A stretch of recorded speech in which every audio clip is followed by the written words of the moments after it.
সবাইকে অনেক অনেক অভিনন্দন আর ভালোবাসা জানিয়ে আবারও হাজির হয়ে গেলাম নতুন একটি রেসিপির সঙ্গে। নমস্কার বন্ধুরা, আশা করছি সবাই খুব ভালো আছেন।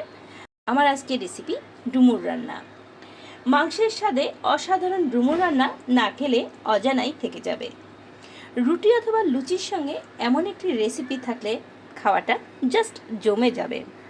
তো বন্ধুরা, চলুন দেরি না করে সম্পূর্ণ রেসিপিটি দেখে নেওয়া যাক। রেসিপিটি সম্পূর্ণ দেখে অবশ্যই একটি লাইক এবং চ্যানেলটি সাবস্ক্রাইব করার অনুরোধ রইল। এখানে আমি ডুমুর কেটে নিয়েছি এবং হলুদ দিয়ে ভিজিয়ে রেখেছি। হলুদ জলে ভিজিয়ে রেখে দিলে দেখো কেমন একটা কষ বের হয় এবং ডুমুরের মধ্যে যে কষটা ভাব থাকে এই জল দিয়ে সেটা বের হয়ে যাবে। হলুদ জলের মধ্যে আমি 1 ঘন্টা আগে ভিজিয়ে রেখেছি। এবার ডুমুরগুলোকে খুব ভালো করে কষলে নেব আর পরিষ্কার জল দিয়ে ধুয়ে ফিরে আসব।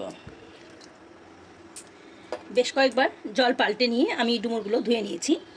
এবার চলে যাচ্ছি পরবর্তী স্টেপে। এখানে আমি প্রথমেই দিয়ে দিচ্ছি লবণ আর দিয়ে দিচ্ছি হলুদ, আর এরপরেই দিয়ে দিচ্ছি এখানে জল। এই জলটা আমি ডুমুরগুলোকে ডুবিয়ে দিব, যেন ডুমুরগুলো ডুবে থাকে সেইভাবেই জলটা দিয়ে দিতে হবে।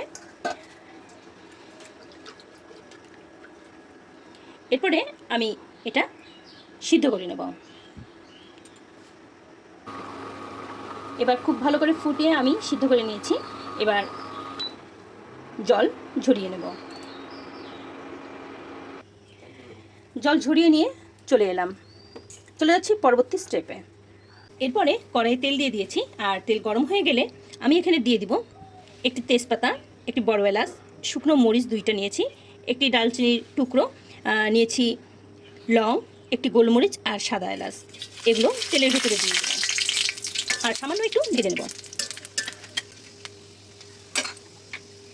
এরপরে দিয়ে দিচ্ছি এর ভেতরে জিরা ফোড়ন। জিরা ফোড়ন থেকে সুন্দর একটা গন্ধ চলে এলে আমি এর ভেতরে দিয়ে দিচ্ছি আগে থেকে কেটে রাখা পেঁয়াজ।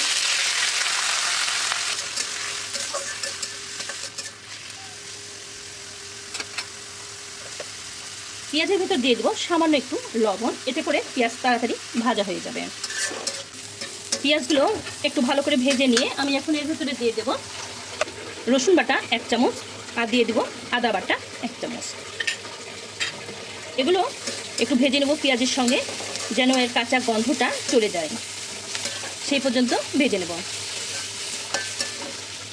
খুব ভালো করে ভেজে নেওয়ার পরে আমি এখানে দিয়ে দিচ্ছি একটুখানি জল।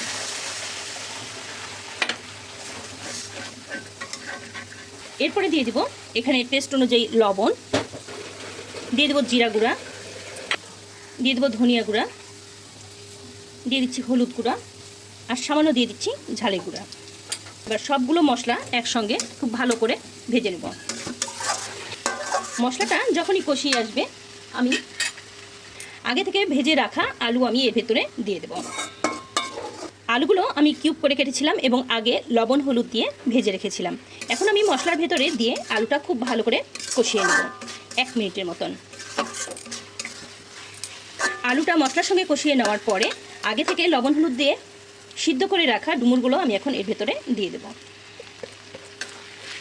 এবং এটা মশলার সঙ্গে খুব ভালো করে আবারও কষিয়ে নেব 1 মিনিটের মতন। 2-1 মিনিটের মতন মশলার সঙ্গে ডুমুর আর আলুটাকে খুব ভালো করে কষিয়ে নিয়েছি। এরপরে দেখুন একদম লো হিটে রেখেছি, এখানে তেল কিন্তু একদম ছেড়ে দিয়েছে, তার মানে ডুমুরটা কষানো হয়ে গেছে। এরপরে আমি এখন এর ভেতরে দিয়ে দিব আগে থেকেই করে রাখা গরম জল। আমি এখন এর ভেতরে দিয়ে দিচ্ছি।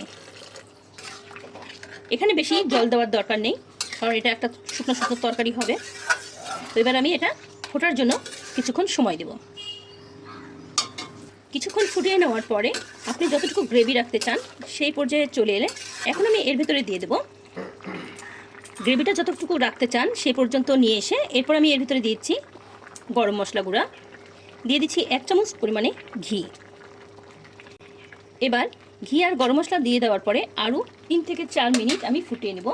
আর দিয়ে দিচ্ছি কয়েকটা কাঁচা মরিচ, একটু নেড়ে দিলাম। ঘি আর গরম মশলা দেওয়ার পরে গ্যাসের হিটটা একদম লো করে দেব আর এরপরে ঢাকনা দিয়ে ঢেকে রেখে দেব প্রায় 3 থেকে 4 মিনিট পর্যন্ত। 3 থেকে 4 মিনিট ফুটিয়ে নেওয়ার পরে গ্রেভিটা কিন্তু এইরকমই নামিয়ে নিয়েছি। এটা ঠান্ডা হলে আরও শুকিয়ে যাবে। তো বন্ধুরা, যারা এই রেসিপিটি একবারও তৈরি করেননি তারা কিন্তু একবার হলেও এই রেসিপিটি তৈরি করে দেখতে পারেন। দারুণ মজা কিন্তু। তো বন্ধুরা, যারা এতক্ষণ আমার ভিডিওটি দেখছিলেন তাদেরকে সবাইকে অসংখ্য ধন্যবাদ। ভালো থাকবেন, সুস্থ থাকবেন, আর অবশ্যই রেসিপিটি একবার ট্রাই করবেন। ভালো লেগে থাকলে অবশ্যই লাইক, কমেন্ট এবং সাবস্ক্রাইব করতে ভুলবেন না। সম্পূর্ণ ভিডিওটি দেখার জন্য ধন্যবাদ।